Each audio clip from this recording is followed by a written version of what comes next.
ഹരി ഓം. എല്ലാ സജ്ജനങ്ങൾക്കും സസ്നേഹ പ്രണാമം. കൃഷ്ണമന്ദിർ സത്സംഗ സമിതി അയക്കുന്ന ഭാഗവത പഠന ക്ലാസ്.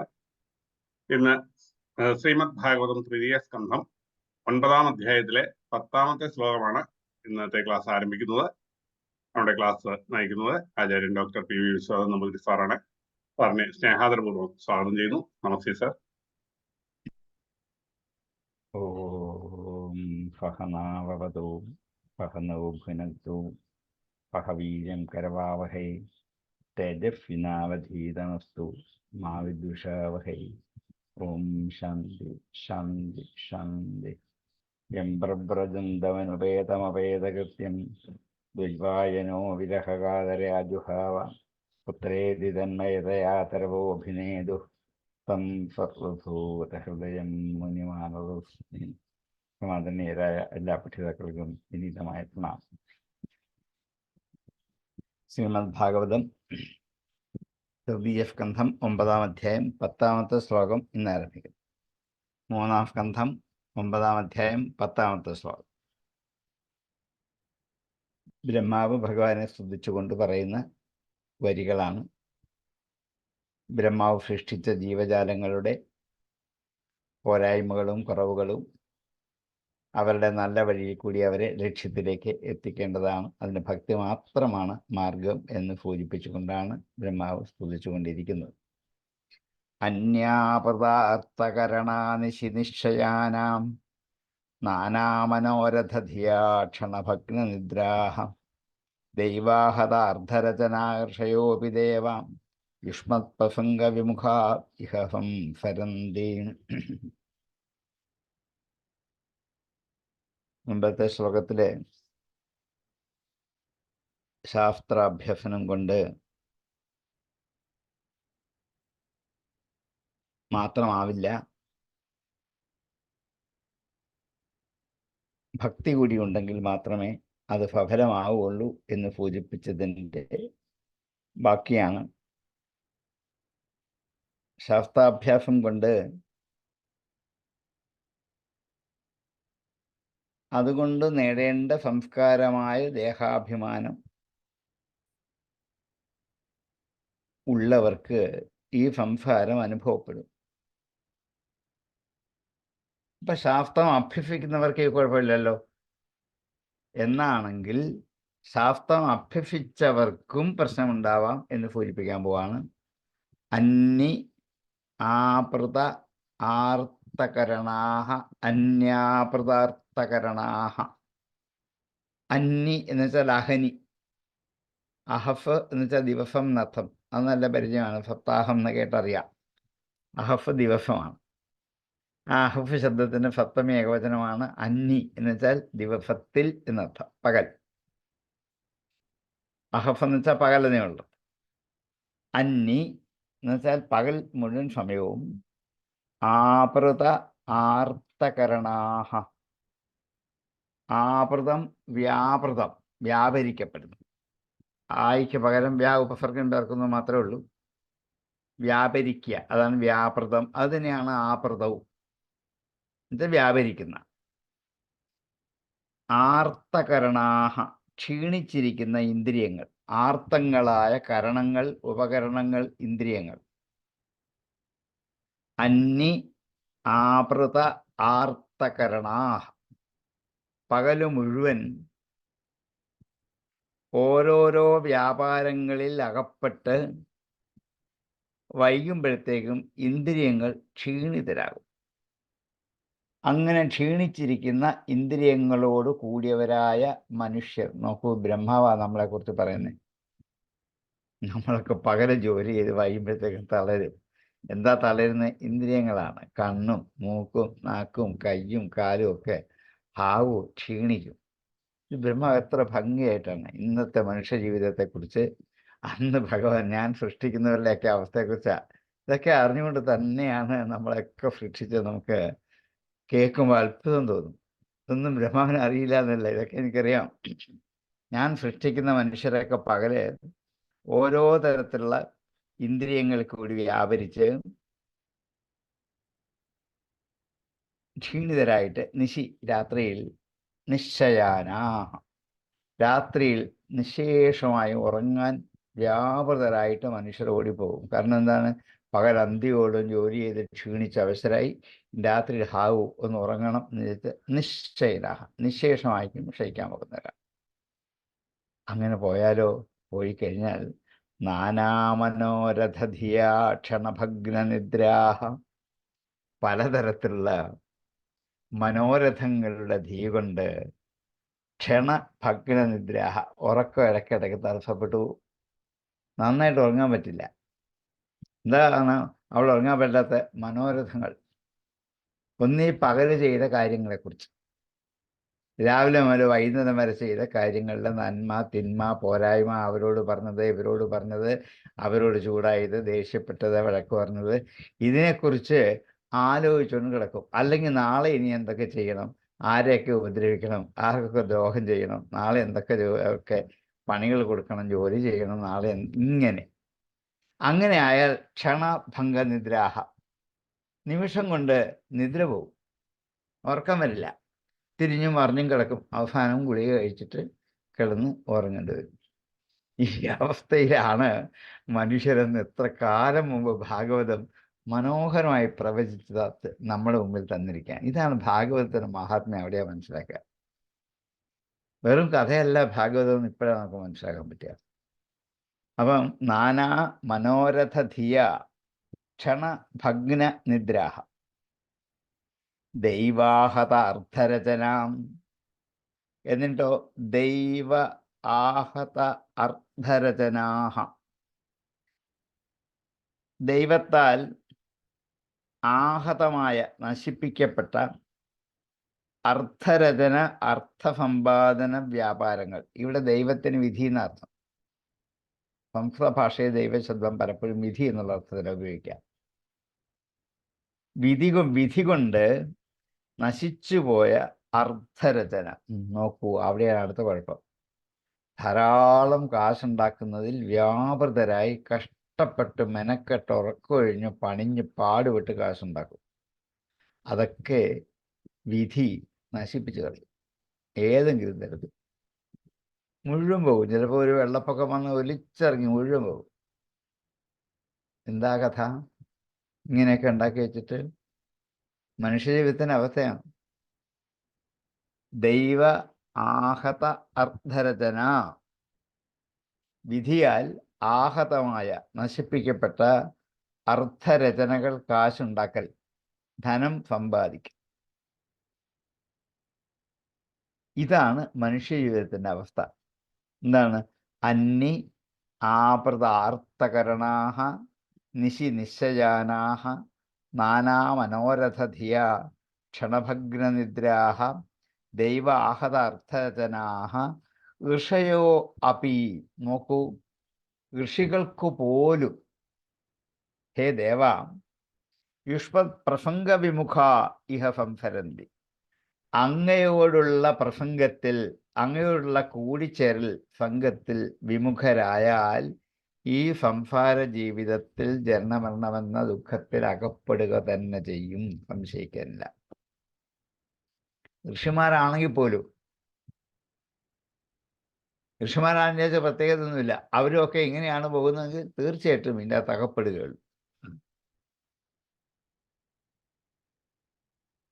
അപ്പൊ വേദങ്ങളും ശാസ്ത്രങ്ങളും ഒക്കെ പഠിച്ച് മന്ത്രങ്ങൾ കണ്ടുപിടിക്കാൻ തക്ക വൈഭവമുള്ള മന്ത്രദ്രഷ്ടാക്കളായ ഋഷിമാർ, അവർക്കും വാസ്തവത്തിൽ ഫലമില്ല. കാരണം എന്താണ്? കഥാശ്രവണം ചെയ്തില്ലെങ്കിൽ, ഭഗവത് ഭക്തി കൈവന്നില്ലെങ്കിൽ അവർക്കും ജനനമരണങ്ങളായ ക്ലേശം അനുഭവിക്കേണ്ടി തന്നെ വരും. മാറ്റം ഉണ്ടാവില്ല, ഋഷിമാരാണെങ്കിൽ പോലും. കാരണം പകല് മുഴുവൻ ഓരോ തരം ക്ലേശങ്ങൾ, കുടുംബഭരണത്തിൽ താല്പര്യം, അതിനു വേണ്ടുന്ന പല വ്യാപാരങ്ങൾ ഏർപ്പെടും. അതുകൊണ്ട് ഇന്ദ്രിയങ്ങളൊക്കെ തളരും. രാത്രിയിൽ വിശ്രമത്തിന് പോയി കിടന്നാലും ഉറക്കം വരില്ല. കാരണം മനോരഥങ്ങൾ കൊണ്ട് ഉറക്കത്തിന് തടസ്സമുണ്ടാകും. ഭാര്യാപത്രാദികളെ സംരക്ഷിക്കാൻ വേണ്ടി പലതരത്തിൽ ധനം എവിടെ നിന്നെങ്കിലുമൊക്കെ വെട്ടിപ്പിടിച്ചും കട്ടെടുത്തും മോഷ്ടിച്ചും ചിട്ടി പിടിച്ചും ലോൺ പിടിച്ചും അങ്ങനെ ആ പലതരത്തിൽ ഇതൊക്കെ അനുഭവിച്ചു കൊണ്ടേയിരിക്കും. ഈ പരിശ്രമങ്ങളൊക്കെ പലപ്പോഴും നിഷ്ഫലമാവുകയും ചെയ്യും. അതുകൊണ്ട് ശാസ്ത്രാഭ്യാസം കൊണ്ടോ തപസ് കൊണ്ടോ മാത്രം ഫലമില്ല. അങ്ങയിൽ ഭക്തി വർദ്ധിക്കുക തന്നെ വേണം. അല്ലെങ്കിൽ സംസാരം അനുഭവിക്കേണ്ടി വരും. ഭക്തിയുള്ളവന് സംസാര നിവൃത്തി ഉണ്ടാകും എന്ന് ഭംഗ്യന്തരേണ നമ്മെ ബോധ്യപ്പെടുത്തുക. അപ്പൊ സംസാര നിവൃത്തി വേണമെങ്കിൽ ഭക്തി തന്നെ വേണം. അല്ല ഇന്ന് നമ്മളൊക്കെ ചെയ്യുന്ന ജോലികളെക്കുറിച്ചാണ് ഇവിടെ പറഞ്ഞു മുഴുവൻ. ഇതൊക്കെ ചെയ്ത് ഇങ്ങനെ കഷ്ടപ്പെട്ട് വൈകിട്ട് പോയി കിടക്കും, ഉറക്കം വന്നെങ്കിൽ വന്നില്ലെങ്കിൽ വന്നില്ല, ഇല്ല നാളെ ആട്ടെ, അതിനുവേണ്ടി കഷ്ടപ്പെടും, കാശുണ്ടാക്കാൻ വേണ്ടി ബുദ്ധിമുട്ടും, അവരെ രക്ഷിക്കണം ഇവരെ രക്ഷിക്കണം, ഭാര്യയെ വേണം ഭർത്താവിനെ വേണം, അച്ഛനെ അമ്മ കൂട്ടുകാരെ ബന്ധുക്കളെ പാവങ്ങൾ എന്നിങ്ങനെ രക്ഷിക്കാൻ വേണ്ടി ഓടി നടക്കുക. നമ്മളെ രക്ഷിക്കുന്ന ആരാ അതറിയില്ല, നമുക്ക് രക്ഷയില്ല അതറിയില്ല. മറ്റുള്ളവരെ രക്ഷിക്കാൻ ജാഗ്രതയോടെ ഓടി നടക്കുകയും ചെയ്യും. അപ്പം എത്ര ശാസ്ത്രം പിടിച്ചാലും എത്ര ഋഷിമാരായാലും എത്ര തപസ് ചെയ്താലും ഭക്തിയില്ലെങ്കിൽ ഫലമില്ല. ഈ ജീവിതത്തിൽ വീണ്ടും വീണ്ടും സംസാരം അനുഭവിക്കേണ്ടി വരുമെന്ന് ബോധ്യപ്പെടുത്തുക.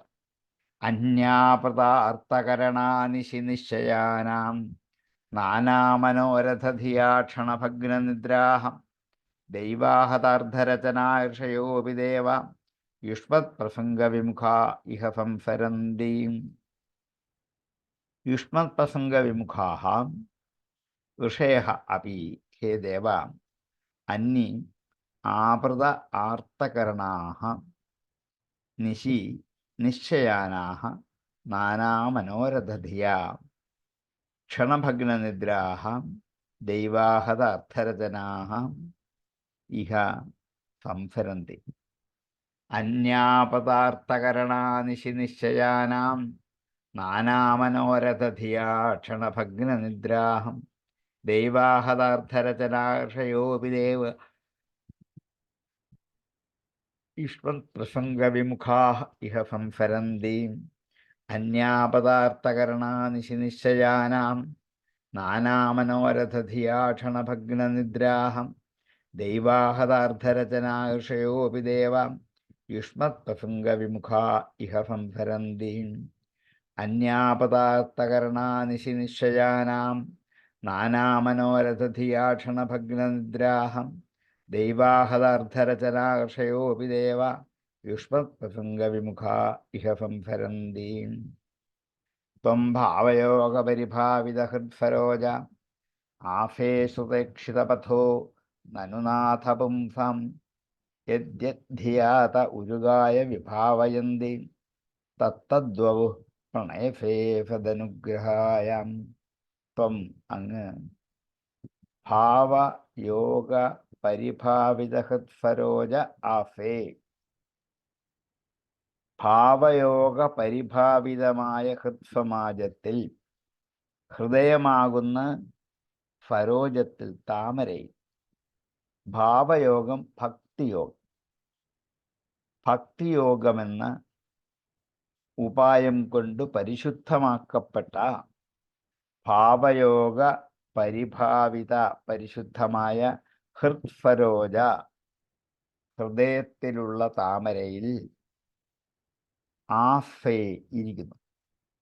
ത്വം ഭാവയോഗ പരിഭാവിത ഹൃത്സരോജ ആഫേ. ശ്രുതേക്ഷിതപഥോ ശ്രവണത്താൽ അറിയപ്പെടുന്ന മാർഗത്തോടു കൂടിയവനാണ്. ശ്രുതിക്ക് ശ്രവണമെന്നും വേദമെന്നും അർത്ഥമുണ്ട്, രണ്ടും ശരിയാണ്. വേദമാകുന്ന വഴിയിൽ കൂടി അറിയപ്പെടാൻ പറ്റുന്നവനാണ്. കഥാശ്രവണത്തിൽ കൂടി മാത്രമേ ഭഗവാനെ അറിയാൻ പറ്റുകയുള്ളൂ എന്ന് ബ്രഹ്മാവാണി സ്തുതിക്കുന്നത്, നമ്മളാരുമല്ല. ശ്രുതേക്ഷിതവധോ നനു അല്ലേ എന്ന് ചോദ്യമാണ്, സംശയമാണ്. നനു അങ്ങനെയല്ലേ? ഹേ നാഥ സംബോധനയാണ്. പുംസാം മനുഷ്യർക്ക്. അല്ലയോ രക്ഷിതാവായിരിക്കുന്ന ഭഗവൻ, മനുഷ്യർക്ക് യദ്യദ്ധിയ ഏത് ഏത് ഏതേത് രൂപത്തെ ധിയ ബുദ്ധി കൊണ്ട് ത ഉരുകായ വിഭാവയന്തി, അതിനെ ഹേ ഉരുകായ, വീണ്ടും വീണ്ടും കീർത്തിക്കപ്പെടുന്നവനായ ഹേ ഭഗവൻ, വിഭാവയന്തി, മനസ്സിൽ ഭാവന ചെയ്യുന്നു. തത് തത് വപു തത്തദ്വപു, അതാത് ശരീരം. തത്തദ്വപു, തത് തത് വപു. പ്രണയഫേ, പ്രണയിക്കുന്നു, അല്ല പ്രകാശിപ്പിക്കുന്നു. ഫദനുഗ്രഹായ, സത്തുക്കളെ അനുഗ്രഹിക്കാനായിക്കൊണ്ട് ഹേ ഉരുകായനായ ഭഗവാനെ, ബുദ്ധി കൊണ്ട് ആരാര് ഏതേത് രൂപത്തെ ധ്യാനിക്കുന്നുവോ അവരെ അനുഗ്രഹിക്കാൻ വേണ്ടി അതാത് ശരീരത്തെ അങ്ങ് സ്വീകരിച്ച് പ്രകാശിപ്പിക്കുന്നുണ്ടല്ലോ. ഭാവയോഗ പരിഭാവിതമാകുന്ന ഹൃത്സരോജത്തിലിരിക്കുന്ന അങ്ങ്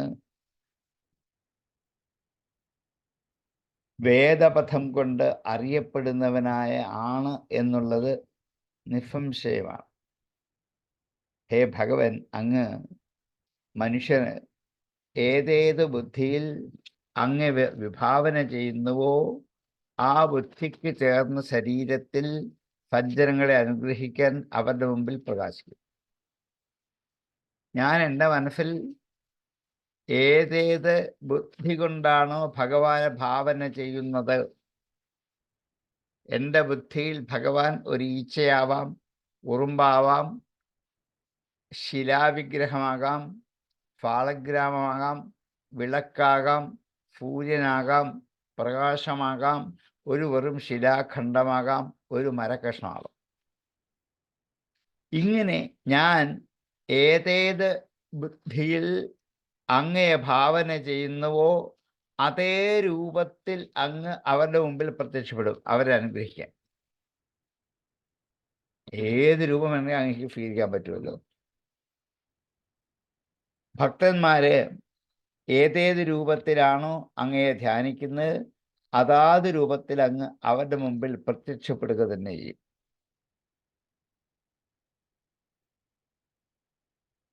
അങ്ങനെയുള്ള ഭക്തന്മാർക്ക് ഭഗവാന്റെ അനുഗ്രഹം കൊണ്ട് പരമാനന്ദം അനുഭവിക്കാൻ സാധിക്കുകയും ചെയ്യും. എത്ര ശാസ്ത്രം പഠിച്ചാലും ആ ശാസ്ത്രങ്ങളിലൊക്കെ ഏതൊക്കെ തരത്തിൽ അങ്ങയെ പരികീർത്തിച്ചാലും ഭക്തി എന്ന ഉപായം കൊണ്ട് മാത്രമേ അങ്ങയെ പ്രാപിക്കാൻ പറ്റൂ. അതിന് കഥാശ്രവണങ്ങൾ തന്നെയാണ് വേണ്ടത് എന്നിവിടെ ഉറപ്പിക്കുകയാണ്. അങ്ങനെയുള്ള പരമഭക്തന്മാരുടെ പരിശുദ്ധമായ അന്ധഃകരണമാകുന്ന ഹൃദയമാകുന്ന താമരയിൽ ഞാൻ ഇരിക്കുന്നുണ്ടാകും. അവരുടെ ബുദ്ധിയിൽ അവരേതൊക്കെ രൂപത്തിൽ എങ്ങനെ ധ്യാനിക്കുന്നുവോ അതാത് രൂപത്തിൽ ഞാൻ അവരുടെ മുമ്പിൽ പ്രത്യക്ഷപ്പെടുക തന്നെ ചെയ്യും. ഗീതയിൽ അത് ഭഗവാൻ വ്യക്തമാക്കിയിട്ടുണ്ട്. കാരണം എന്താണ്? നീ ഏതേത് രൂപത്തിലാണോ എന്നെ ആഗ്രഹിക്കുന്നത്, കാണാൻ ആഗ്രഹിക്കുന്നത്, അതാത് രൂപത്തിൽ മനുഷ്യർ ഏതേത് ഭാവത്തിലാണോ എന്നെ ധ്യാനിക്കുന്നത് ആ ഭാവത്തിനനുസരിച്ചുള്ള രൂപം ഞാൻ അവരുടെ മുമ്പിൽ പ്രത്യക്ഷപ്പെടുത്തും എന്ന് ഗീതയിൽ ഉറപ്പ് തന്നിട്ടുമുണ്ട്.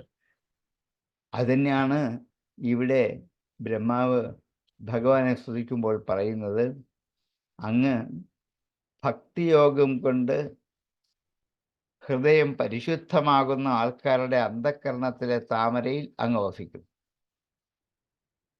ആ അന്ധഃകരണമാകുന്ന താമരയിൽ ബുദ്ധി കൊണ്ട് ഏത് രൂപത്തെ ധ്യാനിക്കുന്നുവോ അത് രൂപത്തിൽ പ്രത്യക്ഷപ്പെട്ട് അവരെ അനുഗ്രഹിക്കും. അത് ഭക്തി കൊണ്ടാണ്. ത്വം ഭാവയോഗ പരിഭാവിതഹത്സരോജ ആഫേഷു ദക്ഷിതപഥോ നനുനാഥ പുംസം യദ്യദ്ധിയാ തൗരുകായ വിഭാവയന്തി തത്തദ്വപു പ്രണയഫേഫദനുഗ്രഹായാം. ത്വം ഭാവയോഗ പരിഭാവിതഹത്സരോജേ സുദക്ഷിണപഥോ ആഫേ നനു. ഹേ നാഥ, പുംസാം യത് യത് ധിയ ഹേ ഉരുകായ വിഭാവയന്തി തേ തത്തത് വപുഃ സദനുഗ്രഹായ പ്രണയസേ ത്വം ഭാവയോഗപരിഭാവിതഹത്സരോജാം ആഫേഷുപേക്ഷിതപഥോ നനുനാഥ പുംസം യദ്യദ്ധിയാ തൗരുകായ വിഭാവയന്തി തത്തദ്വപു പ്രണയസേ സദനുഗ്രഹായാം ത്വം ഭാവയോഗപരിഭാവിതഹത്സരോജാം ആഫേഷുപേക്ഷിതപഥോ നനുനാഥ പുംസാം യദ്യദ്ധിയാ തൗരുകായ വിഭാവയന്തി തത്തദ്വപു പ്രണയസേ സദനുഗ്രഹായാം നാദിപ്രസീദതി തഥോപചിതോപചാരൈ ആരാധിതഃ പുരഗണേ ഹൃദി ബദ്ധകാമൈ യത്സർവഭൂതദേയാ അസദലഭ്യൈകയോ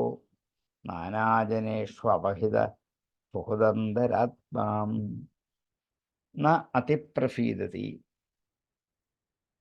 എന്താ പ്രസീദതി? പ്രസാദിക്കുക. അതിപ്രസീദതി അത്യധികം പ്രസാദിക്കുക. ന അതിപ്രസീദതി അത്യധികം പ്രസാദിക്കുന്നില്ല. ന അതിപ്രസീദതി പ്രസീദതി പ്രസാദിക്കുക. അതിപ്രസീദതി ഏറ്റവും അധികം പ്രസാദിക്കുക. ന അതിപ്രസീദതി ഏറ്റവും അധികം പ്രസാദിക്കുന്നില്ല. തഥാ അപ്രകാരം ഉപചിത ഉപചാരൈഹി ആരാധിത. അപ്രകാരം ഉപചിതമായ ഉപചാരങ്ങളെ കൊണ്ട്, ഉപചിതം കൊണ്ടുവരപ്പെട്ട സംഭരിക്കപ്പെട്ട ഉപചാരങ്ങളെ കൊണ്ട്, ഉപചാരങ്ങൾ പൂജാദ്രവ്യങ്ങളെ കൊണ്ട് ആരാധിത ആരാധിക്കപ്പെട്ടാലും തഥാ ഉപചിത ഉപചാരൈഹി ആരാധിത പുരഗണൈഹി ഹൃദിബദ്ധകാമൈ ദേവന്മാരാൽ ഹൃദയത്തിൽ ബദ്ധകാമന്മാരായിട്ട് കാമത്തെ ബന്ധിച്ചുറപ്പിച്ചുകൊണ്ട്, ബദ്ധകാമൻ ആഗ്രഹങ്ങളെ ബന്ധിപ്പിച്ചുകൊണ്ട് ദേവസമൂഹങ്ങളാൽ യത് സർവഭൂതദയാ യാതൊരു ഉപചാരങ്ങൾ സർവഭൂതങ്ങളുടെയും ദയ കൊണ്ട് അഫദലഭ്യയാ ഏകോ അഫദ് അലഭ്യയാ അഫത്തുക്കൾക്ക് ലഭിക്കാത്തതായ അഫദ് അലഭ്യയാ അഫദലഭ്യയാ അഫത്തുക്കൾക്ക് ദുഷ്ടജനങ്ങൾക്ക് ലഭിക്കാൻ പറ്റാത്തതായ ഏകഃ ആ ഒന്നിനെ നാനാജനേഷു അപഹിത നാനാജനങ്ങളിൽ അനേക വിധത്തിലുള്ള ജനങ്ങളിൽ അപഹിത പ്രവേശിച്ചവനായിട്ട് സുഹൃദ് അന്തരാത്മാ സുഹൃത്തും അന്തരാത്മാവുമായ അങ്ങ് ഏകനായിട്ട് സർവഭൂതദയ കൊണ്ട് അഫത്തുക്കൾക്ക് അലഭ്യനായിത്തീരുന്നു അങ്ങ്. ഭക്തന്മാരിൽ ഭഗവാന് കാരുണ്യമുണ്ടാകും എന്ന് മുമ്പത്തെ ശ്ലോകത്തിൽ സൂചിപ്പിച്ചു. പക്ഷെ ഫലം ആഗ്രഹിച്ച് കർമ്മം ചെയ്യുന്നവരോ ദേവന്മാരാണെങ്കിലും ഫലം ഉണ്ടാവില്ല. ദേവന്മാരെന്ത് യജ്ഞം ചെയ്യുന്നവരാണ്. അത് കണ്ട് ആര് ചെയ്യുന്നുണ്ട്? ഋഷിമാര്. അത് കണ്ട് ആര് ചെയ്യുന്നുണ്ട്? മനുഷ്യര്. ദേവന്മാർ, ഋഷിമാർ, മനുഷ്യർ ഇവരൊക്കെ പല തരത്തിലുള്ള യജ്ഞങ്ങൾ ചെയ്ത് ഭഗവാനെ പ്രസാദിപ്പിക്കാം. പക്ഷെ അവിടെയൊക്കെ അവരുടെ സ്വപ്രയോജനമാണ് ഉദ്ദേശിക്കുന്നതെങ്കിൽ ദുഃഖം വർദ്ധിക്കുകയുള്ളൂ. അവരുടെ സ്വകീയമായ ലക്ഷ്യം ഉദ്ദേശിക്കാതെ ലോകാഹ സമസ്ത സുഖിനോ ഭവന്തു എന്ന ഭാവനയോടെയാണ് യജ്ഞം ചെയ്യുന്നത് എങ്കിൽ അതാണ് ദയ. ലോകാഹ സമസ്ത സുഖിനോ ഭവന്തു, ഇതാണ് മുദ്രാവാക്യം. ഇത് ഉള്ളിൽ ഉറയ്ക്കുന്നതാണ് ദയ. അങ്ങനെയുള്ള എല്ലാ പ്രാണികളുടെയും ഉള്ളിൽ വസിക്കുന്ന അവരുടെ ബന്ധുവായ ഭഗവാൻ ഈ സർവഭൂതങ്ങളിലുമുള്ള ദയയെ പ്രകാശിപ്പിച്ചുകൊണ്ട് എല്ലായിടത്തും വസിക്കുന്ന ഭഗവാനെ പ്രേമത്തോടുകൂടി ഭക്തിയോടുകൂടി ഭജിക്കുന്നവർക്ക് ഏതു വിധത്തിൽ ഭജിച്ചോ ആ വിധത്തിൽ ഭഗവാൻ അവരെ അനുഗ്രഹിക്കും. സകാമഭക്തന്മാരെ അനുഗ്രഹിക്കുകയുമില്ല. കാരണം എന്താണ്? അവരെ ഒരു പ്രത്യേക ഫലം ആഗ്രഹിച്ചാണ് ചെയ്യുന്നത്. നിഷ്കാമഭജനം അല്ല അവരുടെ ലക്ഷ്യം. പല വിധത്തിലുള്ള നിവേദ്യങ്ങൾ ഉണ്ടാക്കി കൊടുക്കും. ഉദ്ദിഷ്ടമായ ഫലത്തെ മാത്രം അവർ പ്രാർത്ഥിക്കും. അതിനുവേണ്ടി മാത്രം ഭഗവാനെ ഭജിക്കും. ഇതാണ് സകാമഭജനം. ഇതിൽ നിഷ്കാമന്മാർക്കാണ് ഭഗവാന്റെ കാരുണ്യം അർഹിക്കുന്നത്. മറ്റവർ ഋഷിമാരായാലും ദേവന്മാരായാലും ഉണ്ടാവില്ല എന്ന് ഉറപ്പിക്കുകയാണ്. ഋഷിമാരാണെങ്കിൽ പോലും ജനനങ്ങൾ വീണ്ടും ഉണ്ടാകും. ദേവന്മാരാണെങ്കിലും ജനനങ്ങൾ വീണ്ടും ഉണ്ടാകും. എങ്ങനെ? സകാമഭക്തന്മാരാണെങ്കിൽ. നിഷ്കാമഭക്തന്മാരാണെങ്കിൽ ഉണ്ടാവില്ല, ഉറപ്പാണ്. അപ്പൊ സകാമഭക്തിയുടെ ദോഷത്തെക്കുറിച്ചാണ് പറയാൻ വരിക. നമ്മൾ നിത്യേന ചെയ്യുന്നൊക്കെ അതൊക്കെ തന്നെയാണ്. പൂജകള്, വഴിപാടുകള്, അർച്ചനകള്, നിവേദ്യങ്ങൾ, പുഷ്പാഞ്ജലികൾ, ഇതെല്ലാം സകാമഭക്തിയുടെ ഭാഗമാണ്. നമ്മുടെ ആഗ്രഹം സാധിക്കുന്നതിന് വേണ്ടി മാത്രമാണ്. ആഗ്രഹം സാധിക്കുന്നതിന് മുമ്പ് പ്രതിജ്ഞയെടുക്കും. നേരത്തെ വാഗ്ദാനം ചെയ്യും, ഇന്നൊക്കെ ചെയ്തേക്കാം. സാധിച്ചു കഴിയുമ്പോൾ ആ പ്രതിജ്ഞ നിറവേറ്റും. ഇങ്ങനെ ഒരു കൂട്ടരുണ്ട്. വേറെ ചില കൂട്ടര് പ്രാർത്ഥിച്ചില്ലെങ്കിലും പ്രതിജ്ഞ എടുത്തില്ലെങ്കിലും ഉദ്ദേശിച്ച കാര്യം സാധിച്ചു കൊടുത്താൽ അതിന് ഒരു പ്രതിഫലം ആർക്ക് കൊടുക്കും? ഈശ്വരന്. വേറൊരു കൂട്ടർ അങ്ങനെയാണ്. വേറെ ചിലരെ ആഗ്രഹിക്കുന്ന ലിഫ്റ്റ് കൊടുത്തിട്ട് അതെല്ലാം സാധിച്ചു തരാൻ വേണ്ടി എന്തൊക്കെ തരം വഴിപാടുകളാണോ എന്ന് ലിഫ്റ്റ് നോക്കി ഇത് മുഴുവൻ അവർ കഴിക്കും. ഇതിനെല്ലാം ഭാഗവതം സകാമഭക്തി എന്നുണ്ട്. ഇതിൻ്റെ ഫലം വീണ്ടും വീണ്ടും സംസാര ദുഃഖം അനുഭവിക്കേണ്ടി വരും. അയ്യോ, അപ്പം ഞങ്ങൾ ചെയ്യുന്നതൊക്കെ കഷ്ടമാണോ ദുരിതമാണോ എന്നൊക്കെ ഇപ്പോൾ പലരും ചിന്തിക്കുന്നുണ്ടാവും. ദുരിതമൊന്നുമല്ല, ഈ ലോകത്തെ സുഖമായിട്ട് ജീവിക്കാൻ പറ്റും, പക്ഷേ ഒന്നുകൂടെ വരേണ്ടി വരും, അത്രേ ഉള്ളൂ. ഇനിയും വരാതിരിക്കാനാണ് ഉദ്ദേശിക്കുന്നതെങ്കിൽ ഇതൊരു കാമവും വേണ്ട. കാരണം എനിക്ക് എന്തൊക്കെ വേണമെന്ന് ആർക്കറിയാം? എന്നെ രക്ഷിക്കുന്ന ഈശ്വരനറിയാം. അത് തന്നോളൂ. അത് തരുന്ന കൈനീട്ടി വാങ്ങിച്ചാൽ മാത്രം മതി, ഒരു കുഴപ്പമില്ല. അതിനുവേണ്ടി കാമിക്കുമ്പോഴാണ് കുഴപ്പം. കൊച്ചു കുട്ടികൾക്ക് എപ്പോഴൊക്കെ മുല കൊടുക്കണമെന്ന് ആർക്കറിയാം? അമ്മയ്ക്കറിയാം. അമ്മ അതാത് സമയത്ത് എല്ലാ ജോലിയും മാറ്റിയിട്ട് എന്ത് ചെയ്തോളും? അത് കൊണ്ട് കൊടുക്കും. അതിന് കുട്ടി ചോദിക്കണമെന്നില്ല. അഥവാ കുട്ടി കരയാൻ തുടങ്ങിയ അപ്പം അമ്മയ്ക്കറിയാം. ഇതുപോലെയാണ് ഈശ്വരൻ. നമ്മുടെ ഏതാവശ്യം ആർക്കറിയാം? ഈശ്വരനറിയാം. അത് നിറവേറ്റേണ്ടത് നിറവേറ്റി തരും. നമ്മൾ കാമിക്കുന്ന എല്ലാം നിറവേറ്റാൻ പറ്റില്ല. ഈശ്വരൻ വിചാരിക്കുന്നത് നിറവേറ്റി തരും. അത് മതിയെന്ന് വിചാരിച്ചാൽ പോരെ. ഞാൻ ഈ 1000 എണ്ണ എന്തിനീ കാമിക്കുന്ന ലിസ്റ്റ് ഉണ്ടാക്കി കഷ്ടപ്പെടുന്നു? എനിക്ക് എന്താ വേണ്ടതെന്ന് എനിക്ക് തന്നെ അറിയില്ല. അതുകൊണ്ടാണല്ലോ ലിഫ്റ്റ് കൂടുന്നത്. എനിക്ക് വേണ്ട എന്താന്ന് എനിക്ക് നിശ്ചയമുണ്ടെങ്കിൽ അത് മാത്രം മതി. അതില്ല. ഇനി ഇന്നുള്ളതല്ല നാളെ, നാളെ ഉള്ളതല്ല മറ്റന്നാൾ, ഇങ്ങനെ കൂടുകയല്ലേ. ഇതിനെവിടെയാ ഒരു അന്തം? അപ്പം എന്ത് ചെയ്തേക്കണം? ഒന്നും കാമിക്കാതിരിക്കുക. കാമിക്കാതിരുന്നാൽ വരില്ലേ? വരും. കാമിച്ചെങ്കിലേ കിട്ടുമെന്നൊന്നുമില്ല. ഒന്നും കാമിച്ചില്ലെങ്കിലും ഒക്കെ വന്നു കയറും വേണ്ട സമയത്ത്. അങ്ങനെ എത്ര എണ്ണം വരുന്നുണ്ട്?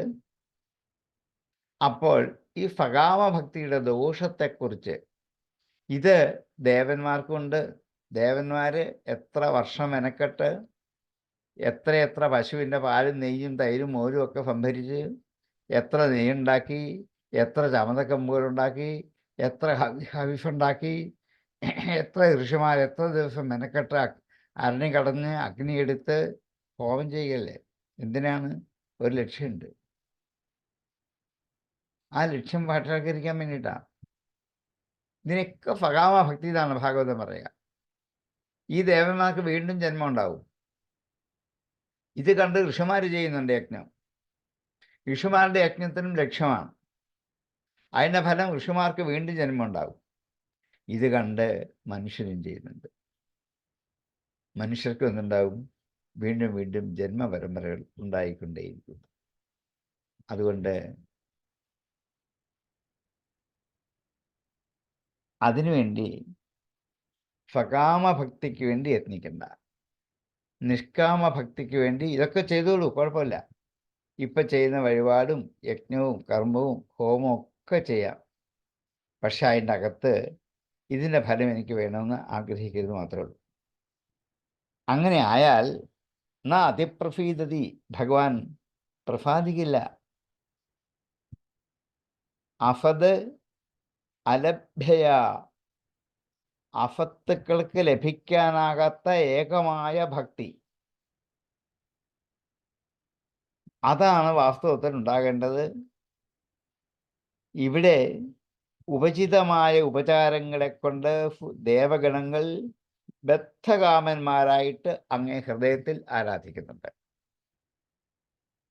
സർവഭൂതങ്ങളുടെയും ദയ, ഇതാണ്. അങ്ങ് ദയാപരനാണ്. അല്പം മുമ്പ് ഞാൻ പറഞ്ഞതാണ്. ആ ദയ കൊണ്ട് അഫത്തുക്കൾക്ക്, കാരണം തനിക്ക് വേണ്ടി എന്നൊരു പ്രയോജനം ഉദ്ദേശിക്കാതെ ലോകങ്ങൾക്ക് വേണ്ടി കർമ്മം ചെയ്യുന്നതിൻ്റെ പേരാണ് ഇവിടെ ദയ. അങ്ങനെയുള്ള ദയ അനുസരിച്ചിട്ട്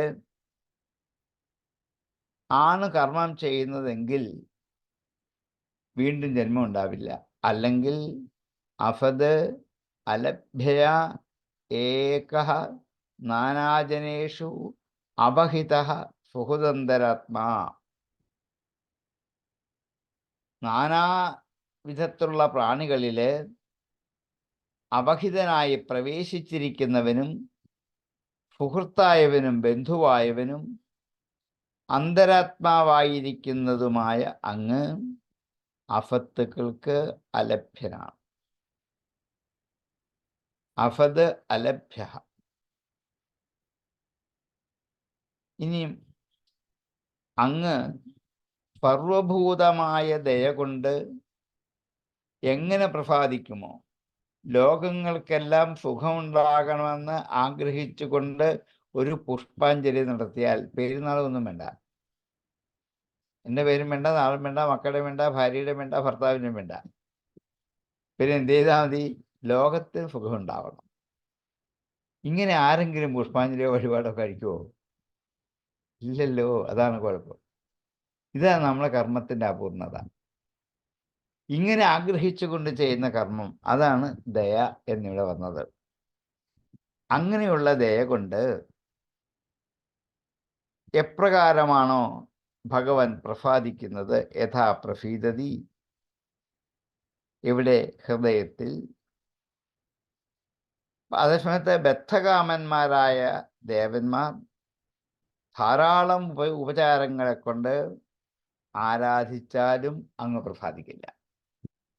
നാതിപ്രസീദതി തഥോപചിതോ ഉപചാരൈ ആരാധിത പുരഗണേ ഹൃദിബദ്ധകാമൈ യത് സർവഭൂതദയാഫത അലഭ്യൈകോ നാനാജനേഷു അപഹിത സുഹൃദന്തരാത്മാം. നാനാജനേഷു അപഹിത, സുഹൃത്ത്, അന്തരാത്മാ, അഫദലഭ്യയ, സർവഭൂതദയ യഥാ പ്രസീദതി ഹൃദി ബദ്ധകാമൈഃ പുരഗണൈഃ ഉപചിതോപചാരൈഃ ആരാധിതഃ തഥാ ന അതിപ്രസീദതി. നാതിപ്രസീദതി തഥോപചിതോപചാരൈ ആരാധിത പുരഗണേ ഹൃദി ബദ്ധകാമൈ യത് സർവഭൂതദയാഫദലഭ്യൈകോ നാനാജനേഷു അപഹിത സുഹൃദന്തരാത്മാം. നാതിപ്രസീദതി തഥോപചിതോപചാരൈ ആരാധിത പുരഗണേ ഹൃദി ബദ്ധകാമൈ യത് സർവഭൂതദയാഫത അലഭ്യൈകോ നാനാജനേഷു അപഹിത ഫുഹുദന്തരാത്മാം പുംസാമതോ വിവിധകർമ്മഭിരധ്വരാദ്യൈഃ ദാനേന ചോഗ്രതപസാവൃതജജ്ജയാചാം ആരാധനം ഭഗവതസ്തവ സത്ക്രിയാർത്ഥോ ധർമ്മോർപ്പിത കർഹിചിത് ധ്രിയതേ നയത്രാം. പുംസാം മനുഷ്യർക്ക്, അതഃ അതുകൊണ്ട്, ഈ പറഞ്ഞതുകൊണ്ട്, വിവിധ കർമ്മഭിഹി പലതരത്തിലുള്ള കർമ്മങ്ങളെ കൊണ്ട്, അധ്വരാദ്യൈഹി അധ്വരം യജ്ഞം യാഗം, യാഗാദികളായ പരകർമ്മങ്ങളെ കൊണ്ട്, അധ്വരാദ്യൈഹി വിവിധ കർമ്മഭിഹി ദാനേന ച ഉഗ്രതപസാ വ്രതചര്യയാ ച ദാനം കൊണ്ട്, ഉഗ്രമായ തപസ് കൊണ്ട്, വ്രതചര്യ കൊണ്ട്, ആരാധനം ഭഗവതഃ തവ സത്ക്രിയാർത്ഥ ഭഗവതഃ തവ ആരാധനം, ഭഗവാനായ അങ്ങയുടെ ആരാധനത്തെ, സത്ക്രിയാർത്ഥ ഉത്തമമായ ക്രിയയുടെ ഫലത്തിനു വേണ്ടി, ധർമ്മോ അർപ്പിതഃ അർപ്പിതഃ ധർമ്മഃ സമർപ്പിക്കപ്പെട്ടതായ ഓരോ ക്രിയകളും കർഹിച്ചിത് ഒരു കാലത്തും നഹ്രിയത്തെ നശിക്കുന്നില്ല. ഇങ്ങനെയുള്ള ആരാധനയുടെ ഫലം ഒരിക്കലും നശിക്കില്ല. നിഷ്കാമകർമ്മത്തോടുകൂടി ചെയ്യുന്ന ഒരാരാധനയുടെയും ഫലം നശിക്കില്ല. ബാക്കിയുള്ളത് അന്നത്തേക്കേ ഉള്ളൂ. നശിക്കുന്ന ഇപ്പോൾ ഒരു പുഷ്പാഞ്ജലി കഴിക്കുന്നു, പുത്രന്മാരുണ്ടാവാൻ വേണ്ടി, വിവാഹം കഴിക്കാൻ വേണ്ടി ഒരു പുഷ്പാഞ്ജലി കഴിക്കുന്നു. വിവാഹം കഴിയുന്നതോടുകൂടി അതിൻ്റെ ഫലം കഴിഞ്ഞു, അത്രേ ഉള്ളൂ. ഏതും അങ്ങനെയാണ്. ഏത് കർമ്മത്തിൻ്റെയും ഫലമുദ്ദേശമാണ് ചെയ്യുന്നതെങ്കിൽ ആ ഫലം താൽക്കാലികമാണ്, തൽക്കാലത്തേക്കുള്ളൂ, പിന്നെ തീർന്നു, പിന്നെ അതില്ല. അതിനുവേണ്ടിയാണ് ഇപ്പം നമ്മൾ ഈ കഷ്ടപ്പെടുന്നത് മുഴുവൻ. ഒന്ന് ഓർത്തു നോക്കൂ. ഇന്ന് അമ്പലങ്ങൾ തോറും സപ്താഹയജ്ഞങ്ങൾ തോറും ഓടി നടക്കുന്നത് ഈ ഫലം ഉദ്ദേശ. ആ ഫലം അന്നത്തേക്കേ ഉള്ളൂ, അല്ലെ ഒരാഴ്ചത്തേക്കേ ഉള്ളൂ. ആ കാര്യം ബാധിച്ചാൽ പിന്നെ അതില്ല. ഓരോ യജ്ഞങ്ങളുടെയും ഓരോ കർമ്മങ്ങളുടെയും ഫലം അതാത് സമയത്ത് ബാധിച്ചു കഴിഞ്ഞാൽ പിന്നെ അതില്ല. സകാമന്മാരിൽ ഭഗവാൻ പ്രസാദിക്കുന്നുണ്ട്, ഇല്ലെന്ന് പറഞ്ഞില്ല. പക്ഷേ യാഗാദികളായ സമസ്ത കർമ്മങ്ങളുടെയും ഫലമുണ്ട്. ദാനം കൊണ്ട് ഫലമുണ്ട്, തപസ് കൊണ്ട് ഫലമുണ്ട്, വ്രതചര്യ കൊണ്ട് ഫലമുണ്ട്. എന്താ അവിടെ? കൃഷ്ണാദികളായ ദാനങ്ങൾ, ചാന്ദ്രായണാദികളായിരിക്കുന്ന യജ്ഞങ്ങൾ, തപസ്, ഏകാദശ്യാദികളായ വ്രതാനുഷ്ഠാനം, ഇതൊക്കെ ഫലമുള്ളതാ. ഫലം ഇല്ല എന്ന് പറഞ്ഞില്ല. ആ ഫലം തൽക്കാലത്തേക്കേ ഉള്ളൂ എന്നേ പറഞ്ഞുള്ളൂ. അത് അങ്ങയെ പ്രസാദിപ്പിക്കാനുള്ള ഒരു ഉപായമാണ്. അങ്ങ് പ്രസാദിച്ച് തൽക്കാലത്തേക്കുള്ള ഫലം തരും. അത് അങ്ങയിൽ അർപ്പിക്കപ്പെട്ട ലൗകികവും അലൗകികവുമായ സകല കർമ്മവും ഒരു കാലത്ത് നശിക്കത്തില്ല. കാരണം ഓരോ കർമ്മവും ധർമാർത്ഥ മോക്ഷങ്ങളെന്ന ചതുര ഉപായങ്ങളോട് കൂടിയത് തന്നെയാണ്. പുരുഷാർത്ഥങ്ങളെ സാധിപ്പിക്കാനാണ് കർമ്മങ്ങളൊക്കെ. അതുകൊണ്ട് ഏതു ഫലം ഉദ്ദേശിച്ചിട്ട് ഏത് കർമ്മമാണോ ചെയ്യുന്നത് അത് സാധിക്കുന്നതോടുകൂടി അത് ആ കർമ്മവും ഫലവും നശിച്ചു. പക്ഷേ വിവേകമുള്ളവർ ഈ ഫലം ആഗ്രഹിക്കാതെ കണ്ട് എല്ലാ കർമ്മവും ഭഗവത് പ്രസാദത്തിനായിക്കൊണ്ട് ചെയ്യുന്നു. അവരാണ് കർമ്മകുശലന്മാർ. അവർ കർമ്മം ശരിക്കറിഞ്ഞവരാണ്. നോക്കൂ, കർമ്മത്തെക്കുറിച്ചുള്ള ഭഗവാന്റെ ശരിയായ നിഗമനം. ഇതൊക്കെ ആരാ പറയുക? ബ്രഹ്മാവാണ്. ഈ സ്തുതി മുഴുവൻ ബ്രഹ്മാവിൻ്റെ വാക്കുകളാണ്. പുംസാമതോ വിവിധ കർമ്മഭിരധ്വരാദ്യൈ ദാനേന ചോഗ്രതപസാവൃതചര്യയാചാം ആരാധനം ഭഗവതസ്തവ സത്ക്രിയാർത്ഥോ ധർമ്മോർപ്പിതഃ കർഹിചിത് ധ്രിയതേ നയത്രാം. അതഃ പുംസാം അധ്വരാദ്യൈഃ വിവിധകർമ്മഭിः ദാനേന ഉഗ്രതപസാ വ്രതചര്യയാ ച ഭഗവതഃ തവാം ആരാധനം സത്ക്രിയാർത്ഥഃ യത്ര അർപ്പിതഃ ധർമ്മഃ കർഹിചിത് ന ഹ്രിയത്തെ.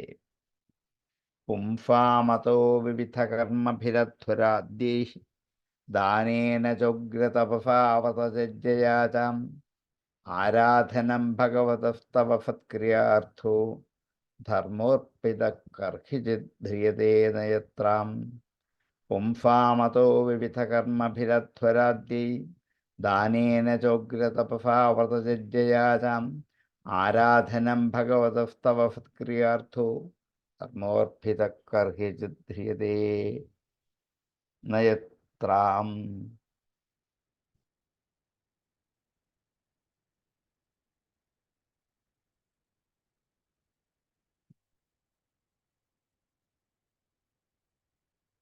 അതുകൊണ്ടാണ് ഗീത പറഞ്ഞത്, എന്തെന്ന് കർമ്മം ചെയ്യുന്നു അതെനിക്ക് വേണ്ടി ചെയ്തോളൂ, നിങ്ങൾക്ക് വേണ്ടിയല്ല. നിങ്ങൾ പുഷ്പാഞ്ജലി കഴിക്കുന്നത് നിങ്ങൾക്ക് വേണ്ടിയല്ല, പിന്നെ ആർക്ക് വേണ്ടിയാണ്? എനിക്ക് വേണ്ടിയാണ്. അങ്ങനെ വിചാരിച്ച് ഞാൻ പുഷ്പാഞ്ജലി കഴിക്കാൻ പറ്റുമോ? എന്നെ കാര്യം സാധിക്കാനല്ലേ? അവിടെയാണ് കുഴപ്പം. യത് കരോഷി യത് അസ്നാഫി യത് ജുഹോഷി ദദാഫി യത് തപസ്യസി കൗന്ദേയ തത് കുരുഷ്വമദർപ്പണം എന്ന് ഗീത ഭംഗിയായിട്ട് കാര്യം പറഞ്ഞു. നേഹാഭിക്രമനാശോസ്തി പ്രത്യവായോ ന വിദ്യതേ സ്വൽപ്പമപ്യസ്യ ധർമ്മസ്യ ത്രായതേ മഹതോ ഭയാത്. ഇതും ഗീത നമ്മെ വ്യക്തമാക്കി. ഈ ഭാഗവതത്തിന് ആശയമാണ് ഗീത നമ്മെ ബോധ്യപ്പെടുത്താൻ പുറപ്പെട്ടത്. പുംസാമതോ വിവിധകർമ്മഭിരധ്വരാദ്യൈഃ ദാനേന ചോഗ്രതപസാ വ്രതചര്യയാ ച ആരാധനം ഭഗവതസ്തവ സത്ക്രിയാർത്ഥോ ധർമ്മോർപ്പിതഃ കർഹിചിത് ധ്രിയതേ നയത്രാം. ശശ്വത്സ്വരൂപമഹസൈവ നിപീതഭേദമോഹായ ബോധധിഷണായ നമഃ പരസ്മൈ വിശ്വോദ്ഭവസ്ഥിതിലയേഷു നിമിത്തലീലാ രാസായതേ നമ ഇദം സകർമ്മേശ്വരായം. ശശ്വത് എല്ലായ്പ്പോഴുമുള്ള, സ്വരൂപ മഹഫ ഏവ സ്വരൂപത്തിൻ്റെ ശോഭ കൊണ്ട് തന്നെ. ശശ്വത് സ്വരൂപ മഹഫ ഏവ എല്ലായ്പ്പോഴുമുള്ള സ്വരൂപത്തിൻ്റെ ശോഭ കൊണ്ട് തന്നെ. നിപീതഭേദമോഹായ നിപീതം നശിപ്പിക്കപ്പെട്ട, കുടിച്ചു തീർത്തത്, ഇല്ലാതായത്. കുടിച്ചു തീർത്തത് അത് നശിപ്പിക്കൽ തന്നെയാണ്. എന്തിനെയാണ് കുടിച്ചത്? ഭേദമോഹായ, ഭേദമോഹങ്ങളോട് കൂടിയിരിക്കുന്ന, ഭേദമോഹങ്ങൾ നശിക്കപ്പെട്ടിരിക്കുന്ന, ഭേദവും മോഹവും ഇല്ലാതായി തീർന്നിരിക്കുന്ന, മോഹായ ബോധധിഷണായ നമഃ പരസ്മൈ ബോധസ്വരൂപനായ ആ പരമപുരുഷനായിക്കൊണ്ട് ഞാനിതാ നമസ്കരിക്കുന്നു. മോഹായ ബോധധിഷണായ നമഃ പരസ്മൈ. ഒരു കാലത്തും നശിക്കാത്ത, സൂര്യനെ പോലെ വെട്ടിത്തിളങ്ങുന്ന തൻ്റെ ശോഭ കൊണ്ട് തന്നെ എല്ലാവരിലുമുള്ള ഭേദമോഹങ്ങളെ ഇല്ലായ്മ ചെയ്യുന്നവനായ അങ്ങ് ബുദ്ധി എന്നുള്ള ഏകധിഷണയോട് കൂടി വിരാജിക്കുന്നവനായ അങ്ങയ്ക്കായിക്കൊണ്ട് ഞാനിതാ നമസ്കരിക്കുന്നു. വിശ്വോത്ഭവസ്ഥിതിലയേഷു നിമിത്തലീലാം വിശ്വത്തിൻ്റെ ഉൽപ്പത്തി, സ്ഥിതി, ലയം, സൃഷ്ടി, സ്ഥിതി, സംഹാരം ഇവകളിൽ നിമിത്ത കാരണമായ ലീലാരാഫായ ഇവയ്ക്ക് കാരണമായ ഈ ലീല എന്ന രസം കൊണ്ട് ക്രീഡയോടുകൂടിയ കളി എന്ന ക്രീഡയോടുകൂടിയ തേ അങ്ങയ്ക്ക് നമ ഇതം ചകുർമേ ഈ നമസ്കാരത്തെ ചെയ്യുന്നു ഈശ്വരായ. ചകുർമേ അധികം ഈശ്വരായ കൂടി ചേരുമ്പോൾ ചകുർമേശ്വരായ. ചകുർമേ ഒരു വാക്കാണ്. ച പിന്നെ കൃമേ എന്നൊന്ന് രണ്ടാക്കരുത്. നമുക്ക് പരിചയമുള്ളത് ചായണ്ട്, പിന്നെ കൃമിയുണ്ട്. നമ്മളതിനെ ഒന്നിച്ചാക്കും ചകുർമേ ഇരിക്കട്ടെ എന്ന്. ഭാഗവതം അങ്ങനെയൊന്നും ഉദ്ദേശിച്ചിട്ടില്ല. ചകുർമേ ഒരു ക്രിയാപദമാണ്, ചെയ്യുന്നു എന്നർത്ഥം. കൃഞ്ഞ ധാതുവിൻ്റെ ഒരു രൂപമാണ് ചകുർമ. ഇതം നമഃ ചകുർമ ഈ നമസ്കാരത്തെ ചെയ്യുന്നു. ഇതം നമ ചകുർമ ആർക്ക്? ഈശ്വരായ. ഈശ്വരനായ അങ്ങേക്കായിക്കൊണ്ട് ഞാനിതാ ഈ ഒരു നമസ്കാരം ചെയ്യുന്നു. ബ്രഹ്മാവ് ഭഗവാനെ നമസ്കരിക്കുകയാണ് ഇപ്പോഴിവിടെ. എല്ലാ പുരുഷന്മാരിൽ വെച്ചും ഉത്തമനായ അങ്ങയെ ഞാനിതാ നമസ്കരിക്കുന്നു. ഈ പുരുഷോത്തമത്വം അങ്ങയ്ക്ക് എങ്ങനെ വന്നു എന്നാണ് മുൻ 3 വരികളിൽ കൂടി ബോധ്യപ്പെടുത്തുന്നത്. ഭേദത്തെയും മോഹത്തെയും ഇല്ലായ്മ ചെയ്യുന്നതാണ് അങ്ങയുടെ സേവ. എന്താ ഭേദം? ഞാൻ വേറെ, ഈശ്വരൻ വേറെ. അത്രേ ഉള്ളൂ. ഇതാണല്ലോ ഭേദം. ഞാൻ വേറെയാണ്, ഈശ്വരൻ വേറെയാണ്. അങ്ങനെയുള്ള ആ ഭേദത്തെ ഞാൻ ദേഹമാണ്, ഞാൻ ഇന്ദ്രിയമാണ്, ഞാൻ മനസ്സാണ്, ഞാൻ ജീവാത്മാവാണ്, ഇതാണ് മോഹം. അപ്പം ഭേദത്തെയും മോഹത്തെയും, ഞാൻ ശരീരമാണെന്നുള്ള ഒരു മോഹമാണ്, ഞാൻ ഇന്ദ്രിയമാണെന്നുള്ളത് മോഹമാണ്, വാസ്തവത്തിലല്ല. അതാണ് മോഹം. അപ്പം ഭേദവും മോഹവും ഇത് രണ്ടും എന്തായി? നിപീതമായി. ഇത് രണ്ടും നശിപ്പിക്കപ്പെട്ടു. അപ്പം ഈ 2 ഭേദഭാവങ്ങളെ നശിപ്പിച്ചിട്ട് എങ്ങനെയാണ് നശിപ്പിച്ചത്? സ്വരൂപമായ തേജസ് കൊണ്ട് തന്നെ.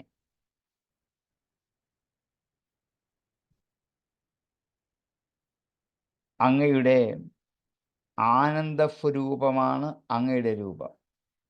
അതിൽ നിന്നും പ്രകാശം മാത്രമാണ് പുറത്തേക്ക് വരുന്നത്. അങ്ങനെയുള്ള ആ ചൈതന്യ സ്വരൂപനായ അങ്ങ് തന്നെയാണ്. അങ്ങയുടെ ബുദ്ധി ജഡമല്ല. അങ്ങ് ഈ പ്രാകൃത പുരുഷന്മാരിൽ നിന്നും വിലക്ഷണനാണ്, പുരുഷോത്തമനാണ്. അങ്ങനെയുള്ള അങ്ങയെ ഞാനിതാ വീണ്ടും വീണ്ടും നമസ്കരിക്കുന്നു. ഈ പ്രകൃതിയുടെ പരിണാമം കൊണ്ടാണ് വിശ്വത്തിന് സൃഷ്ടിസ്ഥിതി ലയ സംഹാരങ്ങൾ ഉണ്ടായിക്കൊണ്ടേയിരിക്കുന്നത്. അതൊക്കെ അങ്ങയുടെ ഒരു ലീല മാത്രമാണ്. അതിൻ്റെ നിയന്താവാണ് അങ്ങ്. അങ്ങേക്ക് ഞാനിതാ നമസ്കരിക്കുന്നു. അപ്പോൾ ഇവിടെ വാസ്തവത്തിൽ വിഷ്ണുവിനെ അല്ല, വിഷ്ണുവിൻ്റെ അപ്പുറത്തുള്ള ബ്രഹ്മചൈതന്യത്തെയാണ്. സൃഷ്ടിസ്ഥിതി സംഹാരങ്ങൾ 3 ബ്രഹ്മാവിഷ്ണു മഹേശ്വരന്മാർ 3നും കാരണമായ ബ്രഹ്മസ്വരൂപമായ ചൈതന്യത്തെയാണ് ഇവിടെ സ്തുതിക്കുന്നത്. ശശ്വത് സ്വരൂപമഹൈവ നിപീതഭേദ മോഹായ ബോധധിഷണായ നമ പരസ്മൈ വിശ്വോദ്ഭവസ്ഥിതിലയേഷു നിമിത്തലീലാം രാഫായതേ നമൈദം ചകൃമേശ്വരായം. ശശ്വത് സ്വരൂപമഹഫായവ നിപീതഭേദമോഹായ ബോധധിഷണായ പരസ്മൈ നമഃ വിശ്വോദ്ഭവസ്ഥിതിലയേഷു നിമിത്തലീലാരഫായ ഈശ്വരായ തേ ഇദം നമ ചകൃമ. ശശ്വത് സ്വരൂപമഹൈവ നിപീതഭേദ മോഹായ ബോധധിഷണായ നമ പരസ്മൈ വിശ്വോത്ഭവസ്ഥിതിലയേഷു നിമിത്തലീലാം രാഫായതേ നമ ഇദം ചകർമേശ്വരായ ശശ്വത്സ്വരൂപമഹഫൈവ നിപീതഭേദ മോഹായ ബോധധിഷണായ നമ പരസ്മൈ വിശ്വോത്ഭവസ്ഥിതിലയേഷു നിമിത്തലീലാം രാഫായതേ നമ ഇദം ചകർമേശ്വരായ ശശ്വത്സ്വരൂപമഹഫൈവ നിപീതഭേദ മോഹായ ബോധധിഷണായ നമ പരസ്മൈ വിശ്വോത്ഭവസ്ഥിതിലയേഷു നിമിത്തലീലാരാഫായതേ നമ ഇദം ചകർമേശ്വരായ. നമ്മുടെ സമയം ഏതാണ്ടായിരിക്കുകയാണ്. എന്തായാലും ഈ സ്തുതി ഇന്നുകൊണ്ട് തീരില്ല. അടുത്ത ദിവസവും നമുക്ക് തീർക്കാൻ ശ്രമിക്കാം. സംശയമുള്ളവർക്ക് ചോദിക്കാം, അല്ലെങ്കിൽ നമുക്കിത് ഉപസംഹരിക്കാം. എന്തായാലും ഉപസംഹരിച്ചതിന് ശേഷം ആർക്കെങ്കിലും ആശങ്കയുണ്ടെങ്കിൽ ചോദിക്കാം. ഓം പൂർണ്ണമദ പൂർണ്ണമിദം പൂർണ്ണാത് പൂർണ്ണമുദച്യതേ പൂർണ്ണമേവാവശിഷ്യതേ. ഓം ശാന്തി ശാന്തി ശാന്തി.